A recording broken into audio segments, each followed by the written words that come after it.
special webinar series is brought to you by iHubGujarat. And we have amazing people as speaker in this series, and also wonderful audience from all across universities. We have 80 plus universities and 30 plus incubators in the state. I welcome on behalf of iHub to all of you, the listeners, who are going to have a wonderful learning session with Raviji today. And during this session, he's going to talk about how the innovation holy grail inside Tata Group works and how we can correlate those things to our innovation journey while building institutions across universities and incubators. I would now like to welcome Shri M. Nagarajan, Commissioner of Higher Education and Honorary Executive Director of iHub, to give his welcome address and formally welcome sir to join the session. Thank you, Hiranmay. It's a very wonderfully curated session today because we have Mr. Ravi, the Vice President at Tata Sons, and he is responsible for the innovation program at the Tata Group. We all know Tata Group as a very value-oriented company which looks at solving societal problems and also balancing the corporate requirements and goals. So in that sense, now we are going to have a glimpse about the activities of Tata Group on the innovation side.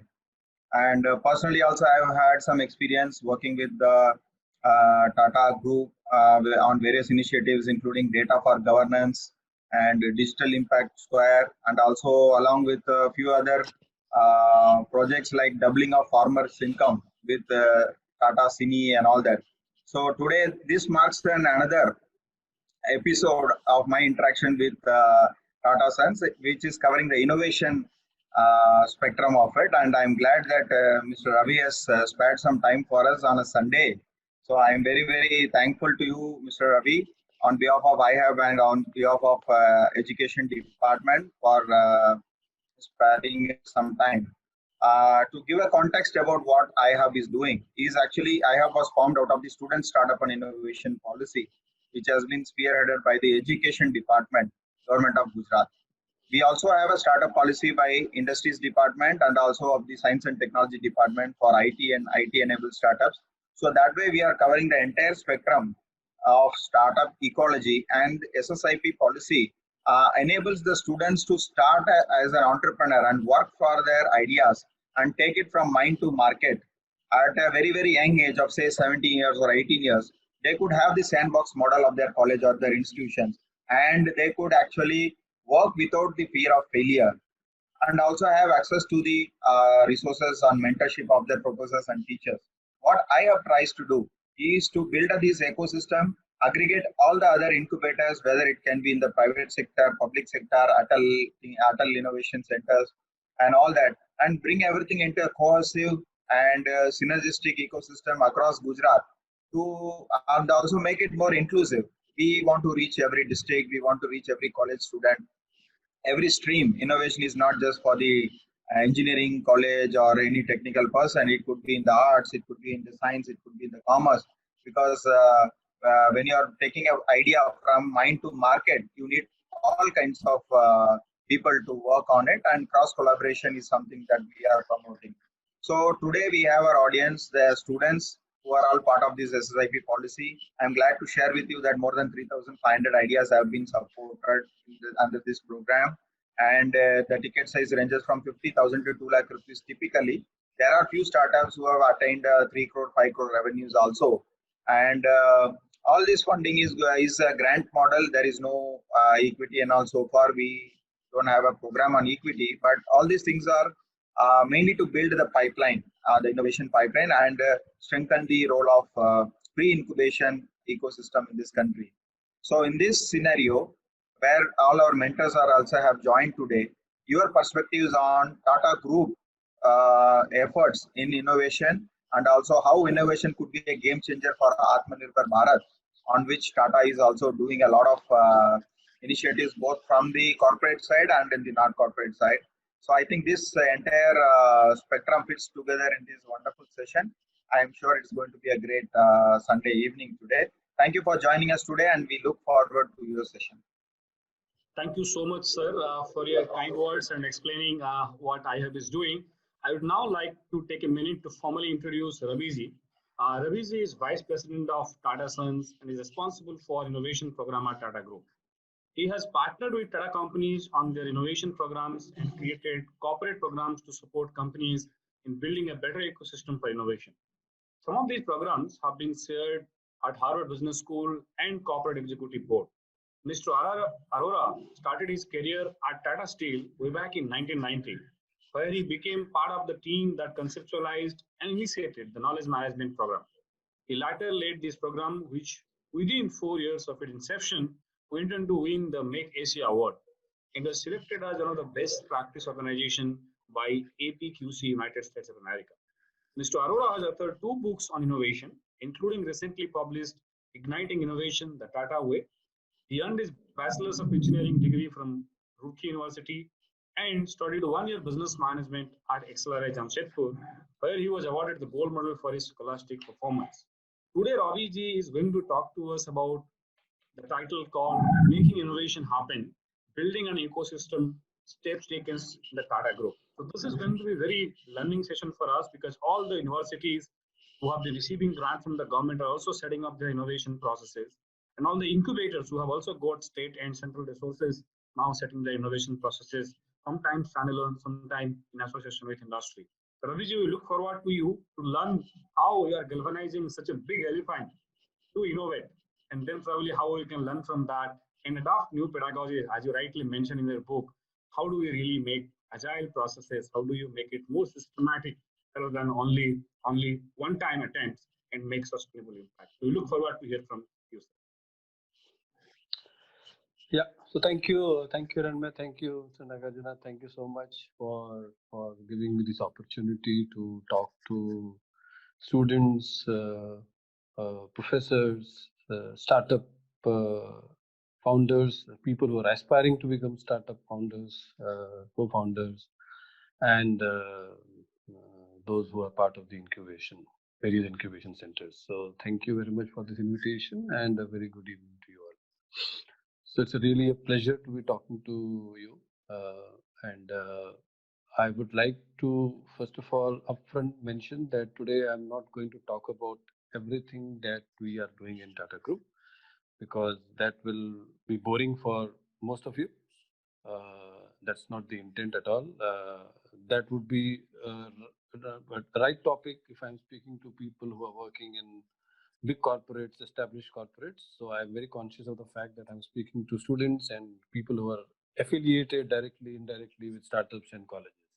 So I picked up just one small piece of work that we are trying to do in the Tata Group, which has a very strong connection with what might excite this community of people who are aspiring to be very successful entrepreneurs in terms of startups.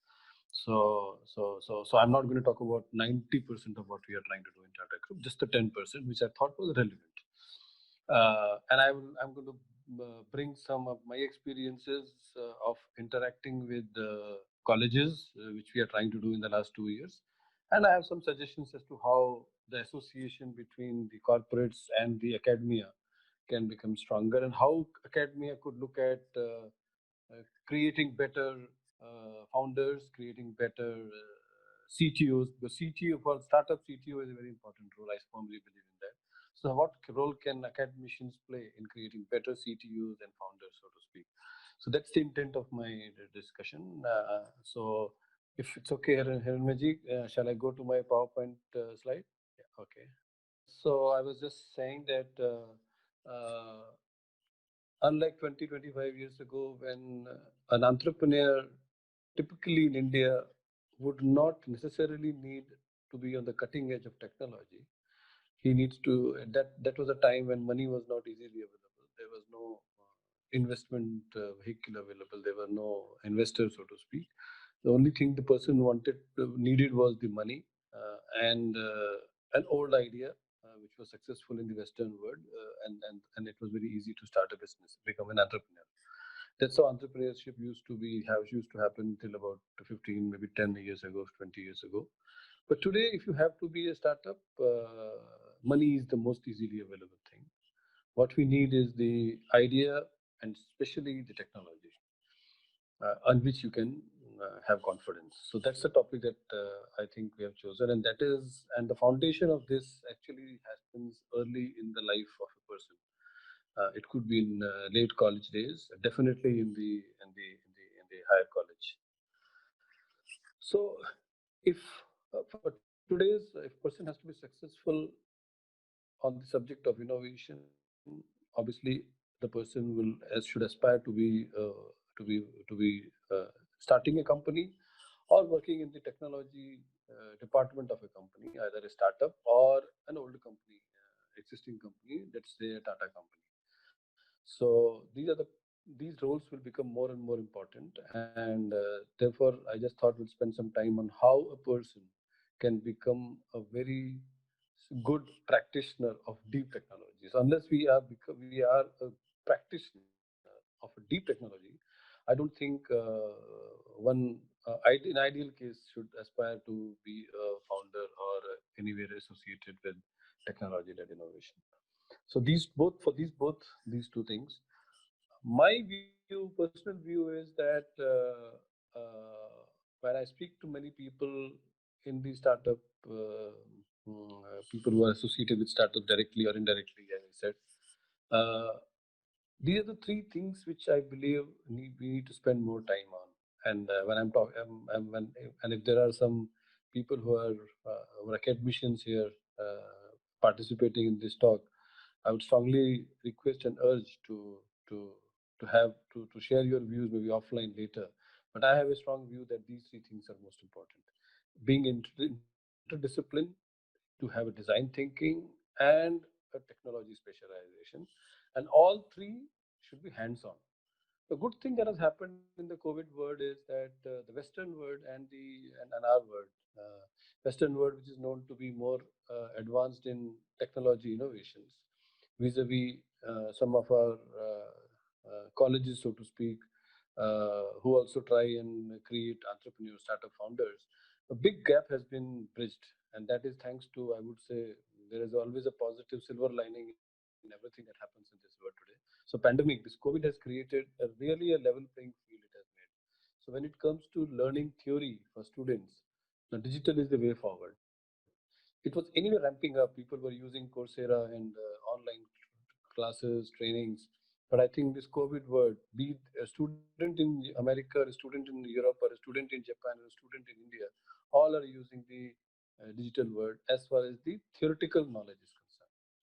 So this is a huge opportunity for our students and for the academicians to actually do a leapfrog, because we in India, and I can share with you with my experience of my days and also when I visit colleges these days, we were very short on hands-on experiences, and the fault, I would say, or the deficiency, lies on all three counts: the ability, the interest of the student, and the interest of the student, the interest of the professors, both. Number two is the infrastructure that's available. And the third one is the process of, shall I say, giving grades to students. It is all based on pure theory. So I think the time has come now when students will do self-learning based on digital medium, and therefore we need to figure out a way to give them more hands-on experiences. And once again, the Western world starts giving this hands-on experience right from early school days. And once again, thanks to this COVID, I think even a class 3 student or a class 4 student is learning most of the stuff on computer. What he or she is not learning is the hands-on. So I think the schools and the colleges who will go big time, make big time changes after the COVID on giving and spending lots and lots of time and effort on giving hands-on experiences in terms of projects and stuff like that, I think we will see a big jump in successful entrepreneurship, successful startups. So this is one factor which I believe differentiates a successful startup or a not so successful startup. And and the first point on the interdiscipline side, in my view, the interdiscipline is going to grow. The most of the innovations that you will see today or in future would be interdiscipline. It's very rare to see. You will find a rare innovation coming from an electrical side or purely a biology side or purely a chemistry side or a chemical side. It's almost, I would say, so a few percentage point probability. The major innovations will be at the intersection. So how do we do that? So there, and therefore that's where I believe, and I don't know which are the colleges which are participating in this talk, but I come from the engineering background, and we need to spend more time on interdisciplinary studies, much more time. In my days, it used to be 1 year. 1 year used to be common. I guess now 2.5, even 3 years should be common across for many students. For giving more and more of interdisciplinary studies, and college needs to be, or the academic committee which designs the curriculum, tweaks the curriculum. They need to be on the cutting edge to figure out what are the intersections that are going to be prominent in the next 3 or 4 or 5 years and decide the curriculum accordingly. So that academic committee has to play a very important role in deciding what to teach to students in terms of interdiscipline. Obviously, they have to go deeper. If I am an electronics engineer, I need to go deep into electronics, but that should be dedicated only to last 1.5 years. Rest, I would say, 2.5 years should be on interdiscipline, and the college should take a call as to what disciplines they will teach me and how much, depending upon how the industry is moving, how the world is moving, how the technology is moving, and how the people who look at future, who are experts on future, they think about how the innovations will come up.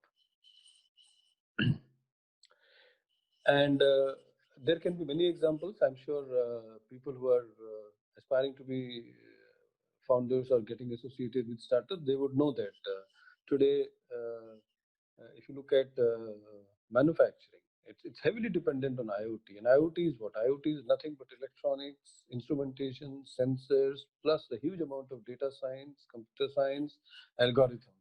Imagine the amount of interdiscipline now it has gone in only in manufacturing.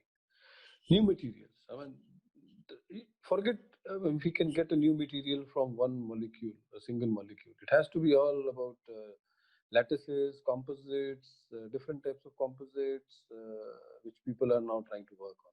And once we have composites material, we need to figure out ways and means of finding technology to join those materials. It's not easy to join materials of different types. Welding, and there are a lot of innovations which might happen on welding, for example, or any other joining system. I can go on and on, but the point here is that interdiscipline is the way forward, whatever said and done. And if you are not an interdiscipline, one might start, but one might feel that he or she is getting behind the race when it comes to making strong, shall I say, progress in terms of startups or your own personal innovations. The second is the factor that I mentioned earlier was design thinking. Now, design thinking, I'm sure many of you would have taken classes on design thinking because there are many consultants and trainers which I keep meeting, bumping with each other in the conferences. There are many and who do a lot of training programs for startup founders, and incubators and accelerators also offer such programs. But the point here that I'm trying to make is, can the schools, high schools and the colleges create a full credit course on design thinking? I think that has to come early, and use lots and lots of holidays that we have, even in the say high schools also, and even in degree colleges. Use those summer and winter to actually force students or encourage students both to for two things: observing and listening.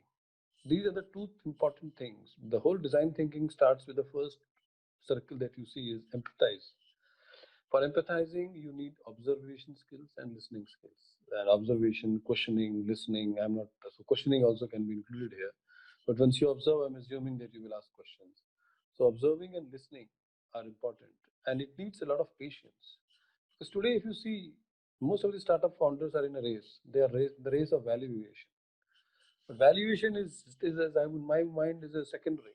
You can't when you're driving a car, if you want to achieve 100 kilometer per hour speed, you have to do something, which is use the accelerator and the gear combination. And you can't just look at the speedometer and say that my car will reach 100 kilometers per hour, but just by looking at the speedometer. No. The same thing is with the valuation. I think people are worrying too much about valuation these days. My view is that we need to be patient, and that patience has to come early in the life through observation and listening skills, because this generation of today is very impatient, and and onus is on people like us and in the academic world to help youngsters be patient and also empathize with these customers, because that is where the ideas come from. Moving on to the next one, again, I believe there's a big difference between the Indian colleges in India vis-a-vis the Western world. PhD is a choice, and we know that so many people after doing BE, BTech in India fly to the US to do their masters and PhDs. But in India, PhD for most people is not by choice, and that is where I think academicians have to play a big role, big role. And obviously corporates also need to play a big role, but we need to figure out a way to make people excited. I mean, let's excite people to look at higher studies, MTech, PhDs, and stuff like that. So, how do we create a bridge between undergraduates and the postgraduates? And that bridging thing is something which is missing in my mind. We are not doing enough when the student is in the first 4 years or 5 years in the college.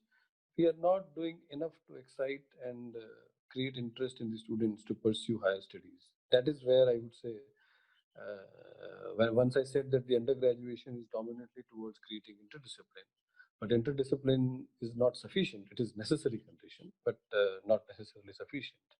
To make it sufficient, you need to have a deep dive, and to have a deep dive, you need to have a higher studies.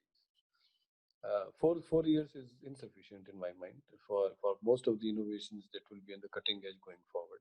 We need to have a postgraduate, and believe that if we can design a program which brings PG students, undergraduate students, and maybe a research scholar or a professor, if he or she is interested, can they come together for 2 months and do a project together, or 3 months and do a project together? I mean, is there a way to associate an undergraduate student with the PhD student while for the PhD project? These are the few thoughts that I wanted to leave with people who are on the call to think about.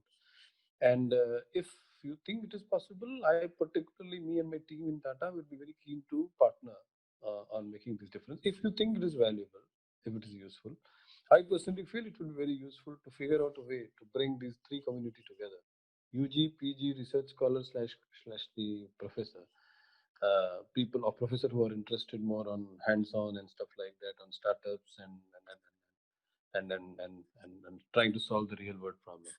So that, I would say, would be a very sweet spot, and that will create multiple things. Number one, it will create better entrepreneurship, better entrepreneurs, as I said. Plus, it will excite more people to pursue higher studies, both of which are equally important as far as startups are concerned. So let me see the time, how we are going. So in the interest of time, I will skip this slide. So what I'll go to is the Tata part of it.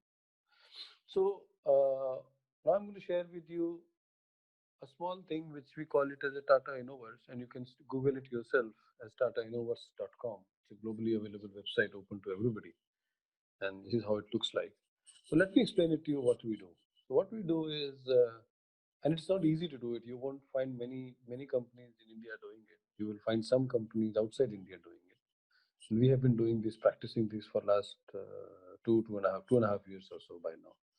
So what we have is, we have Tata companies on the left side, as you see on the top, who have a lot of technical challenges, and they want outsiders to solve those technical challenges. And those companies, Tata companies, throw these challenges out open on this website called tatainnoverse.com. On the right hand side, we have startups, we have students, we have individual experts, professors also. In few cases, we have professors who are also trying to solve these problems, who come forward and try and solve these problems and give solutions to it. The difference only is that we are not looking for ideas, but we are looking for solutions. And therefore, the college becomes an important thing, because you need labs. If you want to provide solutions, you need to have a lab, you need to have a company, which is therefore either the company or the professors associated with the college are working in a college are solvers. Now we throw these problems, and most of these problems, the point that I'm trying to make is, most of these problems are opportunities for startups. And we have we only push a few. We have plenty more problems that we have tried, that we keep trying, keep sort of compiling from various Tata companies. My team goes around various Tata companies. They have learned the art of doing a workshop. At the end of the workshop, if you know the Hindi phrase called "Gade hue murde ukharna," so that's what our team does. They go to the companies and try to find out, unearth those problems which the companies have forgotten, or in some sense, the problems which you have learned to live with. So we take out those problems from the companies, convert them into solvable problems, depending upon our view on what type of technologies people are working on, and we start pushing those problems on the TataInnoverse.com. To give you an example, these are the few examples. The simple one. Let me pick up the simplest one, which is at the right bottom. You see a Google map on the right bottom. This is Google map, which has green and red, showing the traffic. Right. When we use Google Map for navigation, it shows you traffic, and that's how it makes it green, yellow, and red. So we wanted a Google Map of a city, say Ahmedabad, which shows the potholes in the city of Ahmedabad. We wanted something which is crowdsourced, not that we don't want somebody mapping potholes on a daily basis. We wanted a solution which could seek data from every citizen and create a pothole map, which can be used for multiple reasons. And obviously, if you have a good technology which gives you good, exactly precise, and the in terms of potholes, not only the size of the potholes but the depth of the potholes. Imagine you can use it for so many things, including smart contracting. Now that takes you to the blockchain concept. So, and it can be used for navigation also by citizens. Some citizens may say, no, I don't bother about the traffic, but I don't like potholes. So please, Google, navigate me through the road which has less potholes.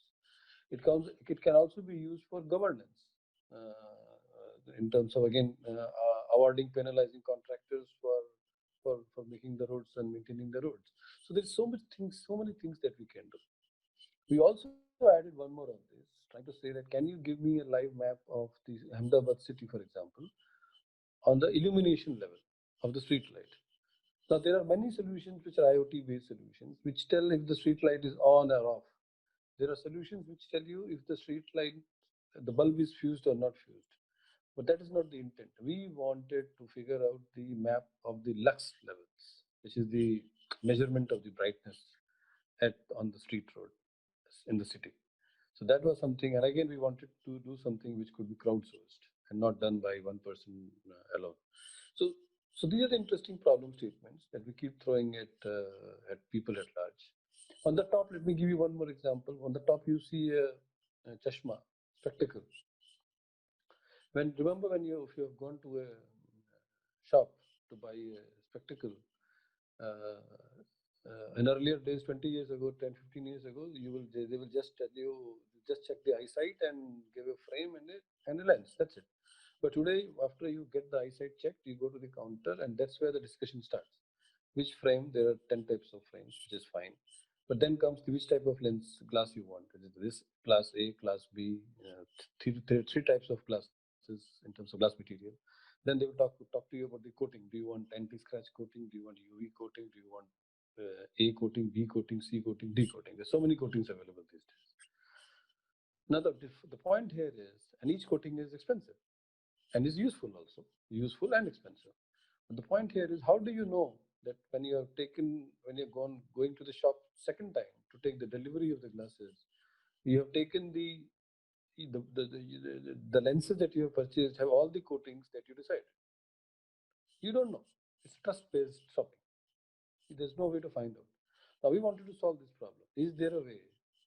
Is there a way? Imagine if you have a solution, and if you create, and I'm talking to all the potential startup founders here and colleges.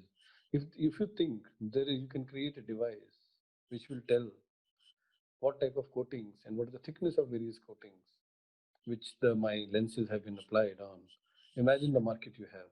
Imagine the amount of market you have. So I can go on and on. There are multiple examples here. Let me give you one more. I'm keeping watch on the time. So let me give you one more. Look at just beside the left side. There is a pipe, which is a pipe which goes underground. It is used for drinking water and all types of other water. But the point here is there a way that you can track where a particular pipe has been dug? For example, if there is a company which makes pipes, and obviously it sells the pipe, and then when it sells, it doesn't know where the pipe will go. Suppose suppose the pipe is shipped from Chennai, you never know it will go to Ahmedabad, or it will go to Delhi, or it will go to Bombay. So is there a way that you can tell which pipe serial number? Each pipe has a serial number. Which serial number pipe has been dug in which part of the city? Can you get me the GPS tag of that? Very interesting problem, because there are ways and means, there are multiple opportunities to make use of this information, but we are not able to crack this. So these are the few examples that I thought I'll give you. Let me give you some different examples. These were difficult ones. These are meant for startups, which I mentioned earlier. So my previous set of examples were meant for companies, startups, and so on and so forth. But we also have on Tata Innoverse, and we launch every 3 months something called SolverHunt. You can go to tatainnoverse.com and you will find a section called SolverHunt. These are all targeted towards students. These are all very interesting. That's the problem that I mentioned to you about the Google Map photos. We also give it to students. We also give another problem to students on the drone, not to make the drones, but a simpler problem comparatively. Suppose there is a drone which is flying over an ocean and it clicks 100 pictures. We wanted a software which can stitch those 100 pictures together. Remember, you cannot use the standard stitching algorithm because the ocean looks the same all around. So the only thing we can give you is a GPS location. But can you stitch the pictures together? If there are 100 pictures of the ocean or a lake or a river, which looks the same, all pictures almost looks the same, but the GPS is different. Similarly, we gave, there are straws, you can see bottom straws. Can you count, if I give you a bunch of straws, 100 together, can you count them using an algorithm which is on the mobile phone? Can you image processing? So can you do that? And there are huge opportunities if you can crack such algorithms. You can improve them further, and you can transition into a startup. The right side, nesting problem, which we all try and solve it in our third year and fourth year sometimes. What we try to do is we try to, this is a simpler one. We simplified this. If we give you 10 types of shapes, and we give you 2 pieces of standard master, can you optimize the shapes that we need to cut through an algorithm? So we keep throwing such problems to students, and each of these problems, by the way, are connected to a larger problem that exists in the Tata Group. So not that we create some hypothetical problems, they are in some way connected to a larger problem, in the real problem. But real problems are too complex, so we simplify and we throw it to students every 3 months on SolverHunt. And as I said, this is just to create interest in the students, give them more hands-on experience, and in some sense try and see if they can relate to the real world problem, as to which problem I started trying to solve through this problem. Is a question that I think the students should try and ask themselves. Why is Tata giving this problem to us? Which problem are they trying to solve? On the left-hand side, very interesting problem. Left-hand side is the mobile picture that you see, but the problem was different. The problem was, imagine, and if students, if you're listening to me, try and see if you can crack it. Suppose there are 2 tawa, dosa tawa on which we make dosa. I'm assuming you know that. Suppose there are 2 tawas, one at 100 degrees temperature and the other at 200 degrees temperature. The only thing you have is water and a mobile phone. Any algorithm that you want to put on the mobile phone. So you have the mobile phone with camera, with any algorithm, and you have water. Can you tell which tawa is 100 degrees and which tawa is 200 degrees? It's a black tawa. It's a question that we threw to students. The idea was that can you sprinkle some water on the tawa and record the sound of the tawa and use some audio algorithms, AI/ML algorithms, to tell us which one is the 100 degrees tawa and which one is the 200 degrees tawa, but using the algorithm on the mobile phone. So, and this has got huge opportunities. Last slide, I guess. These are some more problems which we thought are meant for professors and research scholars who are in different colleges. Can you tell us, is there a way that you can find out the stress once you in the steel sheets? It's a real problem that we are facing in one of the steel companies. residual stress in a steel after we are straightening it and stuff like that. Because we straighten the steel from the coil, we wanted to know what is the stress inside the steel. Detection of diamonds. Can you tell us? Suppose there are multiple diamonds, and suppose I keep one diamond in my pocket, and if I'm going out from my house with a diamond in my pocket, can you give me a device which tells me that I'm taking a diamond out in my pocket? Because metal sensors will not detect it. Can you give me a detection system for tracking diamonds? Chiller pipeline. Is there a way that you can inspect the chiller pipelines, which are small, narrow pipes? Can you give us a method through which we can, and see, amazing, there are amazing startup opportunities. If you can solve this problem of chiller pipeline inspection, I think you are sitting on $1 billion startup. This problem is unsolved. All these problems are unsolved. Can you create a small device through which can release oxygen, which we can use it in improving the oxygen levels inside the room? So there are multiple such cases, and as I said, there are just an example. Let me almost come to the end as it's 5:42 now. So there are 32,000 solvers who have registered themselves on TataInnovista.com. And you can see that 92% are students and professors on the third pie chart. They're actively working on some of these problem statements. And I welcome everybody who's listening today. Because as I said, because I'm not making this presentation to promote Tata Innovers. The idea is because we believe strongly that all these problem statements are opportunities for startups, future startups, or for a research, which is nothing but a publication opportunity, both.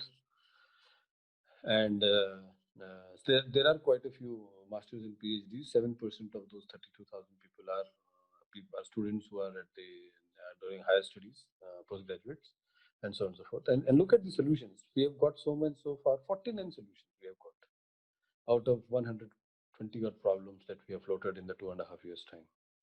And these 49 solutions, 15 are startups. Interesting, right?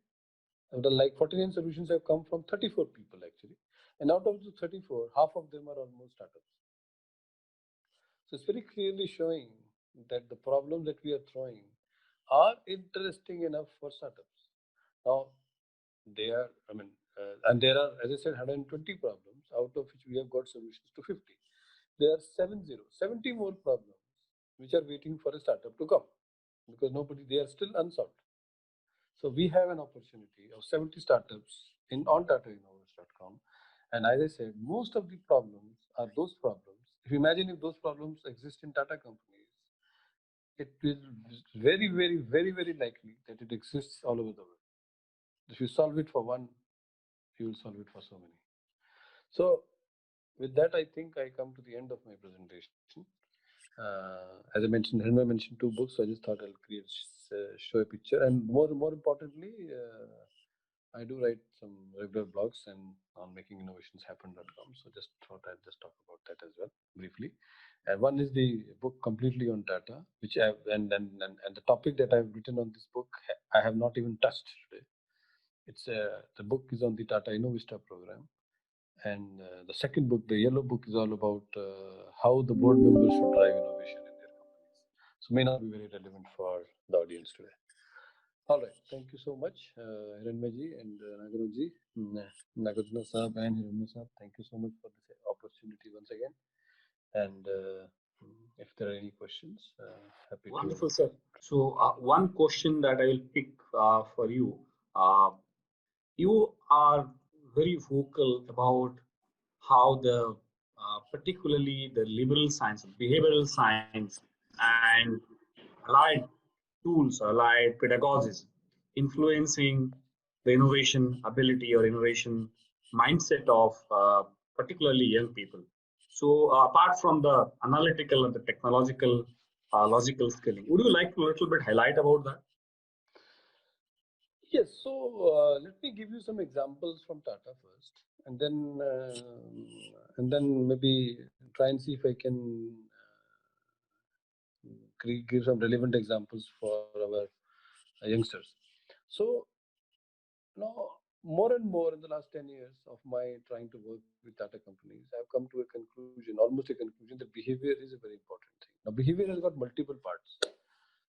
behavior has a skill part of it, and behavior has a softer part of it, which is not really skill, but how people think as a manager. So behavior is a skill part. I mentioned about two things which I believe strongly. One is ability to observe others quietly, patiently, and ability to listen to them, which is very important skills. Not so much about behavior, but skills. But these two subjects are very connected. So there are companies now in the Western world where when a person joins a company, he or she is sent every year. He or she is sent every year to a. Suppose the company is producing products meant for you and me. Suppose suppose the company is a company which makes toothpaste, for example. Now that company sends its employees for a few days just to observe people, customers, how they're consuming toothpastes. What are they talking about? What are they feeling? What do they want? What do they desire? And so on and so forth. So observation and listening skills feed back the R&D managers to work on the next toothpaste, so to speak. And this is true for all, not only for B2C, but also for machines. Company which makes machines also need to see how the operators are using that machine. See, one is to ask the company or the customer, what do you want? The other is to watch the customer to figure out what he or she needs.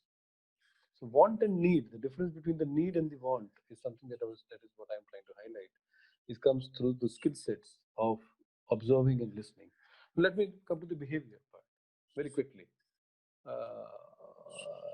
So all these companies, people on the call, once they start the company and they are successful, obviously they will be hiring a lot of employees. Now, employees, the way they think is very different. Employees typically, if they are facing a problem, number one, they will not share. Now, if you look at TataInnoverse.com, there are the problem statements which Tata people have not been able to solve. Now, let me tell you, it's not easy. Us telling managers, please tell us the problems that you are not able to solve is very threatening for the manager. Because managers are hired to solve problems. And if you ask them, tell me a problem which you are not able to solve, they feel that, my gosh, mera to number aa gaya. So it's not easy. And as I said, it took so many years for us to convey that we are only trying to help you. All problems cannot be solved by yourself. There are others who can solve the problems better. So extracting the problems from the managers. Number two, let me come to the second subject. You must have heard about the idea management system. Many companies have suggestion system, idea system, and stuff like that. So imagine if I am a receiver, for example, if I am a manager, senior manager, and I receive an idea from a youngster, and who or she says that why don't we do things differently, and it will improve the production by 20%, or it will reduce the defects by 20%, or it will whatever. Now, once I read that idea, you know what happens in my mind? Typically, I will see how difficult is that idea to implement, how risky it is to implement. If the idea is very difficult, extremely difficult, and very risky, you know what I will do? I will reject the idea. But the same idea, the startup will grab. There's a difference. The manager will reject because he doesn't want to work too hard. He doesn't want to risk, and more importantly, he doesn't want to fail. Because the moment you fail, it's a negative point. So, but the startups will grab it. So how do we change that mindset? These are all behavioral issues. Now, startups will have a different behavioral issues. Managers have a different behavioral issue. But behavior, in my mind, is a big subject. And for the startup founders, I will limit myself to suggesting that please develop patience. Please see if you can go to the root of the problem instead of just trying to get fascinated by technology. Many startup founders get fascinated by technology, and they try to apply the technology to different aspects without knowing if it is usable or not. Will it create value or not? So that's the unfortunate part. So it's like having a screwdriver and trying to see which one to open, how to open. Suppose you're a master in screwdriver and you're just looking for which screw to open, and if it's useful to open or not useful to open, people don't think. But they just try and see to apply technologies left and right and center, which is something which can come only by observation and behavior. Wonderful. Sir, I will pick up a question. So, as you rightly mentioned that many times this behavioral aspect attributes are also linked to how failures are looked upon, or how we give space to people to fail. Because many times it's not only a taboo in academics, it also is a taboo in industry. Somebody cannot go to a senior manager and say that I have failed. So sometimes people look it in a very negative manner. But as far as I remember, the work that you have been doing within Tata Systems and other groups, you people really recognize if somebody comes forward and say that, hey, I tried something, I did this is my learning, somehow it didn't work. So how do you really, because Tata is a very big conglomerate, and putting anything, as you mentioned, that drag of innovation, it is not easy. But then, how did you manage that in terms of putting a system in place?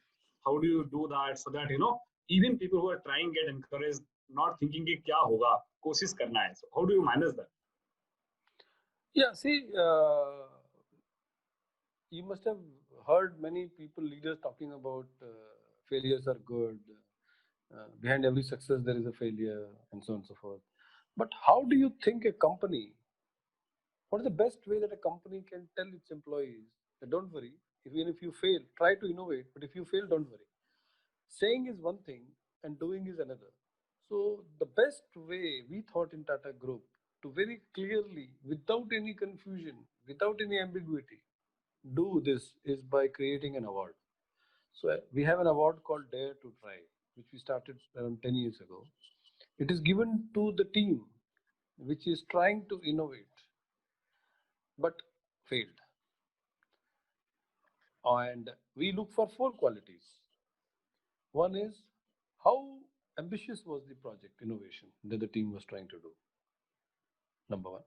Number two, we try and see how much effort was put in by the team before they failed. Did they try everything, or they left in between? They were wholehearted or they were not wholehearted? Did they try and speak to all the experts? Did they try and speak to everybody possible? The third one is, did they exit timely? Now this is very important, because managers, as you said very rightly, they don't declare failure so easily. They will hide it, they will prolong it, thinking that my boss will forget about it, and that's the best way to deal with it. Is typical thinking of a manager. So how do you declare that it is a failure? And fourth is, once the manager or the person, young manager, declares that he has failed or she has failed, what is the reaction of the leaders? How was it accepted? I mean, what did the company do about that failure, and people behind those failures? Are the 4 things. If all the 4 things are good, we have criteria, award is given. And the best award is given every year by none other than the chairman of the Tata Group. So it's a chairman award given every year to the team. And there are some around 1,000 teams which participate typically every year, saying that we tried something very bold and we failed. And they explain everything. All these 4 questions that I mentioned, they answer all those questions. And they also, so there's a jury process, there's a non-Tata jury, and all that stuff is involved in it. And finally, chairman gives the award. By the way, chairman gives the award on the same day when he gives the award to the successful teams. So imagine a team receiving an award for creating a very successful device, or a car, or a watch, or a jewelry, or whatever you call it, or a steel. And the same evening, a team coming to the stage and receiving the award for being unsuccessful. So it's very hard, difficult award to present. It's a very difficult award to receive. And more importantly, it's a very difficult award for audience to clap. So imagine clapping for somebody failing. It's not easy. All 3 are difficult. Wonderful. I think even the setting up this culture takes time. Nagarajan sir would be the best person to say that in government, if a bureaucrat comes and say कि मैंने कोशिश किया और नहीं हुआ, I don't know whether such system exists. Nagarajan sir, would you like to comment on what Ravi was just talking about? Yeah, I think the SSIP provides that system. In the beginning also I mentioned, that we provide a sandbox, because, when I used to prepare for this IAS exam some 15, 20 years ago, that time there was no option for startup. If that was that option was there, I would have dared to be a startup entrepreneur.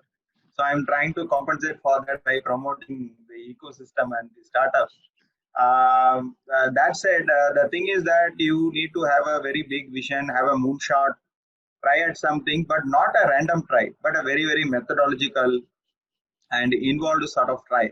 I think that is going to only bring results. So, like you said about the power of observation and all that. So, trying to start from the actual problem, solving the right problem. We have spoken many times on that too.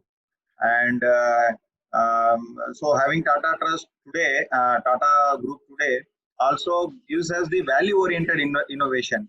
We have also spoken about unicorns, but impact unicorns, because in India we need something which can bring impact, and money is a byproduct or surely a worthy cause, but then we need to have other parameters also to look at it, and there are opportunities. It's not that India is having a lot of scope for many such unicorns. So I think daring to fail, I think the society is now rewarding Yes. daring to fail.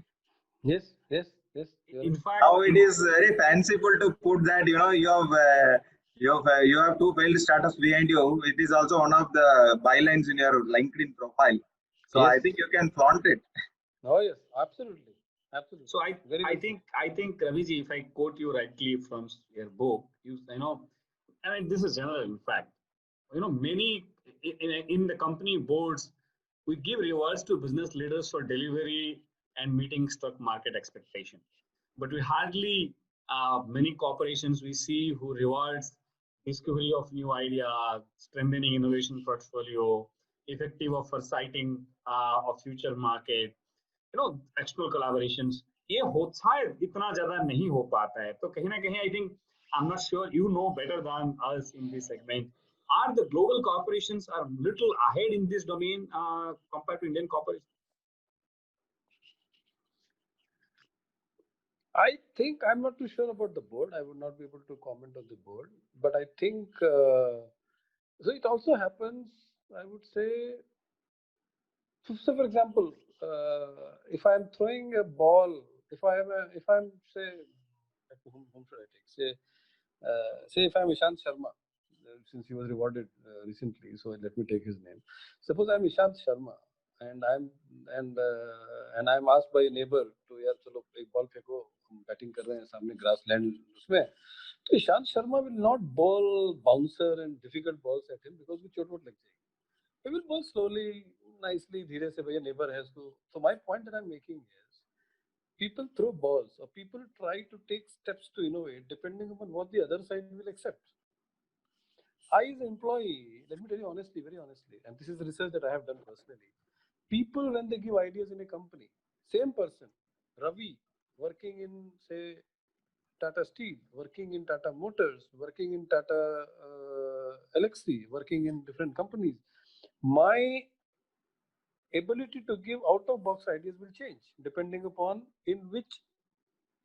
what is my company around, what are the people around, who's my boss, what is the company thinking, is my company ambitious, what will company do with my idea.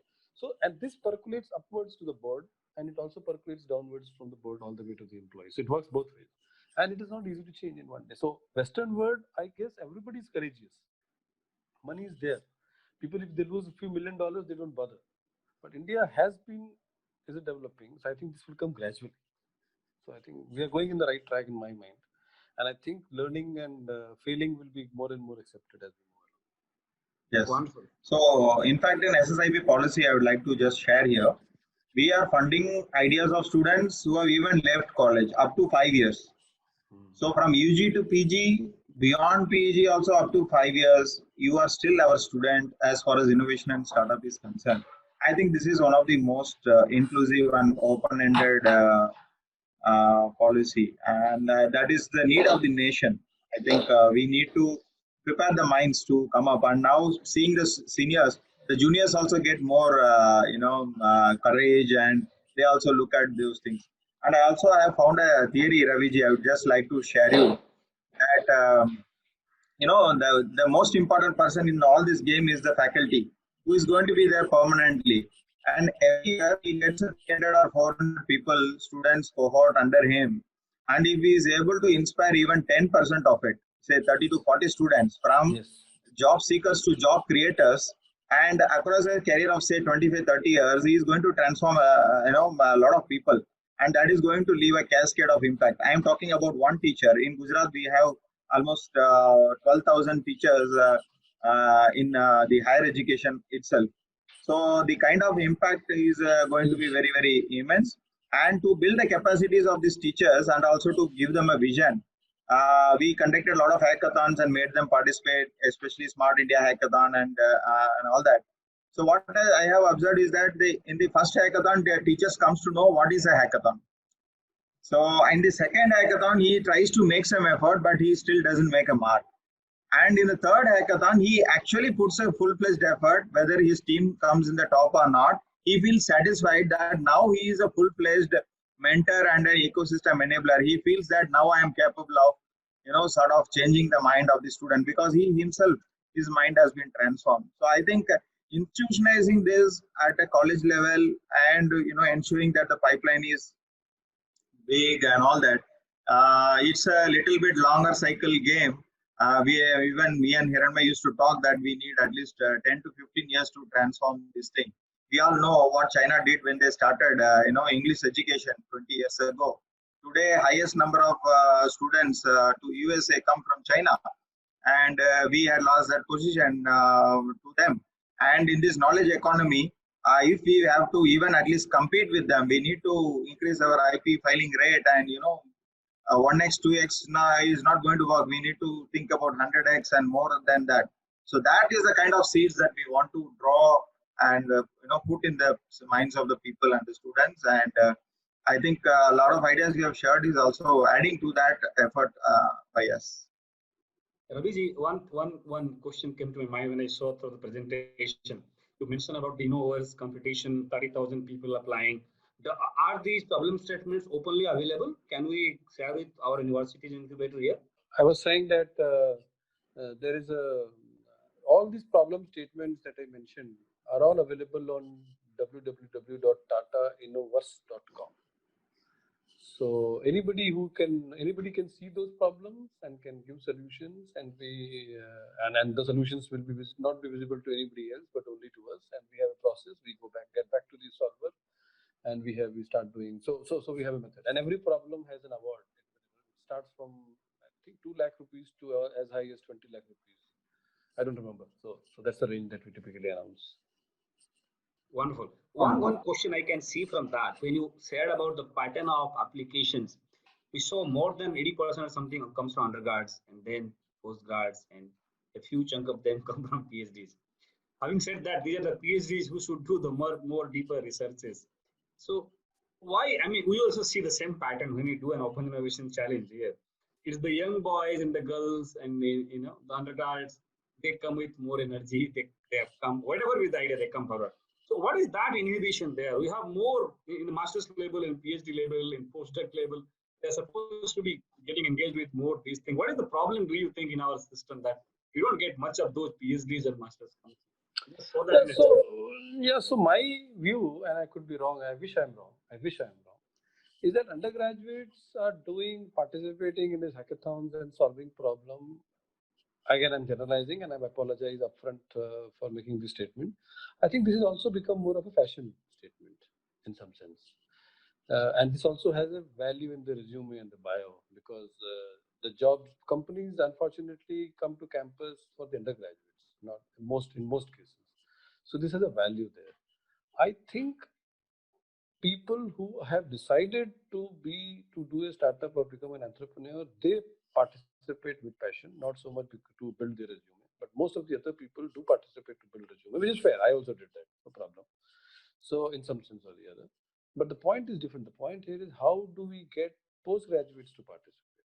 And that is where I think the college has to take a lead to figure out a way to insert corporate problem statements into the curriculum or somewhere in the postgraduate.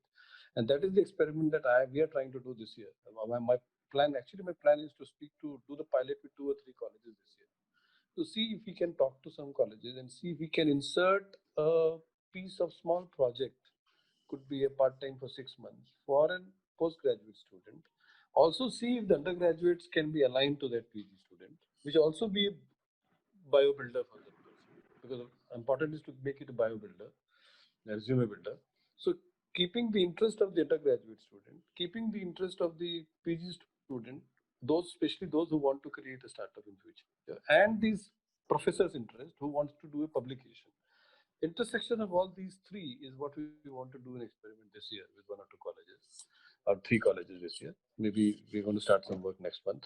So I don't have a good answer, but I think the answer lies in how seriously are you. And see, PG students are very busy because they are doing a PG, as I said, maybe most of them not because of choice, unfortunately. If those who are doing by choice are the right ones to participate in this problem solving. Wonderful. So when you people come with these ideas to work on the problems, how do you manage the IP, sir? In this case, somebody asking. So we always say that we are not interested in the IP. If you think your idea has an IP, please don't share with us before you file the IP. Please file the IP. Once you're satisfied that the IP is filed, then only you please share the idea with us, because we are interested in solving the problem. We are not interested in the IP. So that's where the opportunity is given to the person in case he or she wants to do a startup or do a publication or do a research. This is very interesting because we many times see that sometimes the industry or even and the other sources who give the problem, they become too much of kind of possessive about the IP, and then and see, there is nothing big game into it, but both sides, the people who want to solve, they become possessive. People who want to give problem, they become possessive, and ultimately the matchmaking doesn't happen. So in that sense, probably your ecosystem is quite open. Yeah, only one case. Let me just say that one writer that we put it. Only in case of those problems which need a lot of data, lots and lots of data observation, spending months and days together to collect data from the shop floor, is where we say that we will sign an NDA first, number one. Number two, depending upon how much we are contributing and how much the other side is contributing, at best, or in the worst case or the best case, whatever, it could be a joint IP, but we are not interested in license money out of it. You're the other party is absolutely free to make use of that technology. Only thing is we should not get charged by that, of course, because of that IP. So we just try to safeguard the cost of the IP. That's it. Yeah, but then that's beautiful model, because you are sharing data, because they might be accessing your core engine, and then that's fair practice. So I think this is, and one of the core philosophy that we are adopting in the government is engaging in more open innovation models, and particularly because we believe that there are a lot of chunk of progressive small medium enterprises, particularly in the state of Gujarat across domain, and they might not have their own dedicated R&D or innovation centers per se or something, but then our students, our researchers, our academia could be an extended open innovation platform for these people. So therein what we are doing, and that's what Nagarajan sir is driving, is we are mapping the expertise of each domain and subdomain in level 1, level 2, level 3 across the universities. And simultaneously, we are looking for companies, particularly the companies between 100 crore to 500 crore, the medium scale industries, who are believing in innovation-driven economy in days to come, and try to map these labs and these colleges, these systems, so that there is a harmonious interface between them. So that's something that we have started recently. That's very nice. And what we are doing, sir, is, and this is what Nagarajan sir is driving, we have a scheme called SODH in Government of Gujarat for promoting more pragmatic, practical research, in which one of the ideas that we are pushing is to take real challenges, like the challenges that you told and shared, and we are asking our PhDs and masters guys, rather than doing a theoretical thing and getting a citation which has hardly any value apart from your CV, why don't you solve this problem as a part of your thesis and research? We'll give you financial incentives, we'll help you for IP protection. By the way, sir, the entire cost of IP protection is given by Education Department, ₹1 lakh is given to every student for filing PCT and everything else. So those are the kind of ecosystem building measures that we are doing. But I think your presentation today was quite amazing and inspiring to learn how things are going on. As I mentioned, I recommend all the listeners, all 100 plus principals who are directly listening, and the university authorities, and all the other people who are attending this talk through Facebook Live, you should go through this book of Raviji, and also his blog is quite good. I mean, I keep on checking them, so that's quite interesting. So I will now request Nagarajan sir for sharing his concluding remarks and share his thoughts way forward. I think quite a lot has been discussed today, and a lot of can be taken home and worked on it. I see a lot of interest on people who are talking about Tata Innoverse website. And I think it's a very open thing. Undergraduate student, anybody could solve the problem. Please be, bold and courageous to try out that website there. And also there is another query about the teachers training program on capacity building. We will be shortly launching a nurturing and innovation and startup ecosystem program for the ecosystem enablers, the incubation managers, and all the SSIP coordinators. We'll be circulating that details to you very shortly. This program is also will be run by iHub. So with those things, I just want to extend a very warm thanks to Mr. Ravi for sparing his valuable time and also sharing a lot of insights and inputs. We are sure to be engaged with you on this and various other platforms, and we would also like to work on some of those challenges, pitch those challenges to our students, and see what interesting outcome would be there. I'm sure it is going to be an interesting journey for all of us. Thank you for spending time with us today. Thank you. Thank you. Thank you so much, Thank Raviji. you. Namaste. Thank you. Thank you. Thank you all. Thank you all. Thank you all. Bye. Bye.